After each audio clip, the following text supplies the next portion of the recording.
baixa autoestima, sensação de estar incomodando, pensa 1000 vezes antes de dar a sua opinião diante das pessoas. Muitos desses sintomas acometem pessoas com TDAH, e eu era uma delas. Investi em autoconhecimento, testei várias estratégias e depois de muito treino e prática, desenvolvi um método para superar tudo isso. E você também pode conhecer esse método no primeiro link da descrição.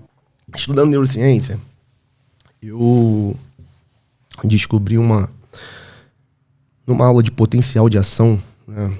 Enfim, as pessoas não precisam saber o que é isso, mas é uma aula que estuda como é a comunicação de um neurônio com o outro, né? Eu descobri que, de acordo com o ambiente, né, esse neurônio ele se modifica. De acordo com os estímulos externos, esse neurônio ele se modifica. Ele pode diminuir canais químicos de sódio e de potássio ou aumentar. Ele pode diminuir ou aumentar a quantidade de receptores de determinados neurotransmissores ou não. Então eu pensei comigo, eu falei, bom, se o neurônio ele tem essa capacidade, né, os neurônios ali da via mesocortical e do córtex pré-frontal, né, onde o TDAH tem deficiência, eles também podem, via neuroplasticidade, se modificar. Uhum. E aí, eu me aprofundando mais em relação a isso, inclusive o próprio Fábio Perim, quando ele vier aqui, você pode levantar esse assunto com ele. Eu vou fazer 8 horas de podcast. Ele diz que ele tratou o TDAH dele na natação contando azulejo do fundo da piscina.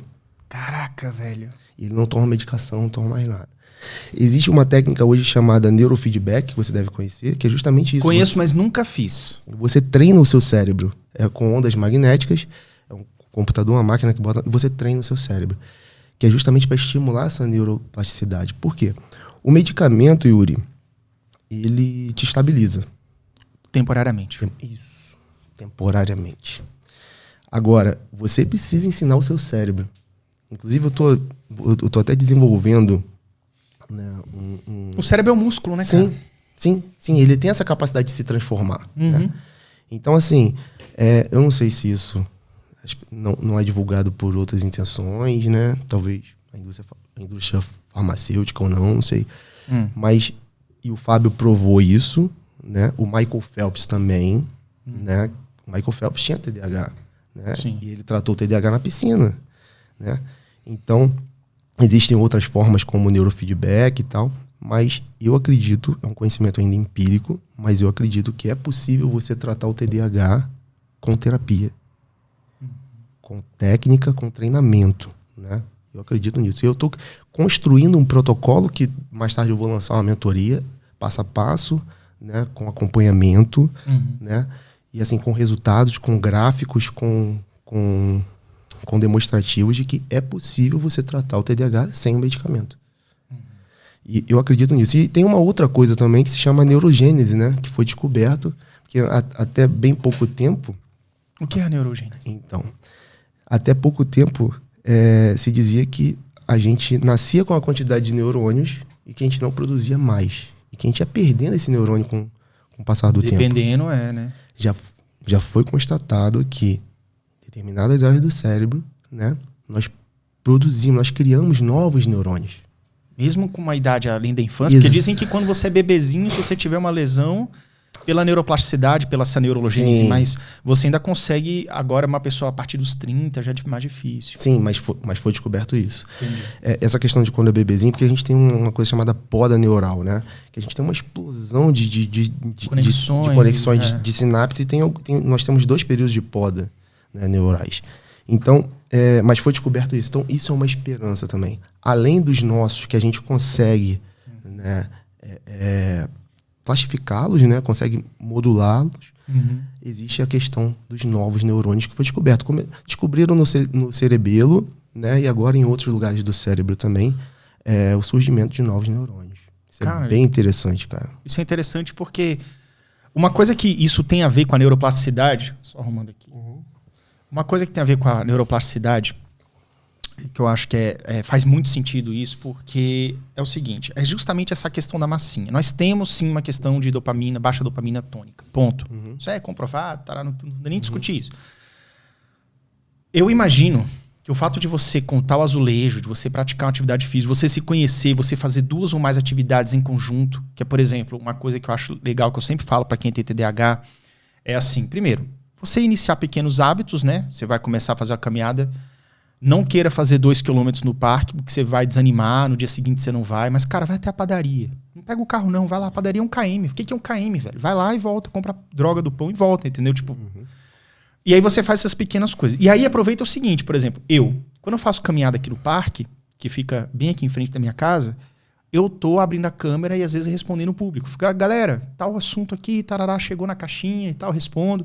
Ou gravo um vídeo mesmo, alguma coisa assim. Então eu tô sempre, tipo assim, já que eu vou fazer tal coisa, eu vou aproveitar e fazer outra coisa também. Por exemplo, outras pessoas que têm filhos, né? Não tem tempo de ir pra biblioteca para estudar. Geralmente, o rapaz lá, o homem, vamos supor, que ele quer estudar para um concurso, ele diz que não tem tempo. Ao invés do cara pagar uma excursão ou ônibus pro filho pro colégio, leva o menino pro colégio às 7 da manhã, porque a aula começa bem cedinho, né? E aí, você vai pra biblioteca, cara. Porque geralmente o cara só tem que entrar no serviço 9 da manhã. Ou 10, dependendo do local. Tudo bem, alguns são 8, mas 9, 10, geralmente o cara entra no comércio, sei lá. Pô, o cara fica de 7h30 às 9h30 na biblioteca. Dá teu corre, tipo assim, aproveita essas janelas para você fazer. E tudo isso, o que isso tem a ver com neuroplasticidade? Né? É o fato de você ir encaixando estratégias que funcionam bem para o TDAH em determinado tempo, que a gente sabe que às vezes você começa empolgado, depois você para, e não se culpe por isso. É normal você chutar o balde de vez em quando, você só não desiste. Sim. Você para um pouquinho, uma semana, depois você retoma depois. Entendeu? É importante você retomar. Mas está sempre em movimento. Porque esse movimento ajuda muito o TDAH, o seu desenvolvimento, sua desenvoltura, né? Então, eu vejo que eu estou sentindo falta, sim, do medicamento, da sensação que o medicamento me dava de, caraca, agora eu consigo sentar, domar a minha fera cerebral e consigo iniciar os estudos, por exemplo.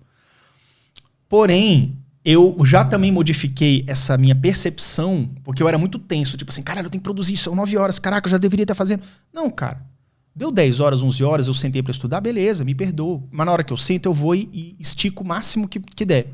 Eu tô falando isso tudo, tô enrolando aqui, mas pra entrar nesse assunto aí que eu acho interessante. Porque o neurofeedback, talvez o efeito que o neurofeedback causa, embora o Barkley diga nos seus livros, ele não é muito favorável à questão do neurofeedback, porque ele acha que é muito pouco custo-benefício, que não traz tanto benefício assim que os estudos comprovam, palavras do Barkley.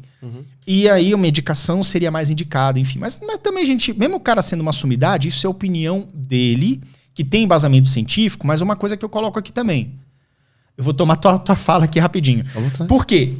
Eu acho que, por exemplo, as pessoas falam assim, você tem que fazer o que é comprovadamente científico. Beleza. Só que, por exemplo, eu fiz a aromaterapia, que muita gente acha sensacional, outras pessoas torcem o nariz. Porque não tem nada a ver, não é comprovado. Mas pra mim, cara, eu tive uma sensação, sim, de uma melhora. Como se fosse uma sensação de um efeito de Ritalina, uns 30%. Comparado, tá, gente? Eu tô comparando assim o que eu senti, sensação. É como se eu tomasse 30% de uma Ritalina. Eu sinto um pouco mais de tranquilidade, sinto um pouco mais de... Eu fico mais tranquilo para entrar em ação. E eu senti, durante o tempo que eu fiz, eu senti esse efeito. Então a gente não pode demonizar só porque algo não é comprovadamente científico. Porque se pessoas fazem, e aí tem métodos não científicos que o pessoal faz há centenas de anos, e muita gente fala assim, cara, melhorou.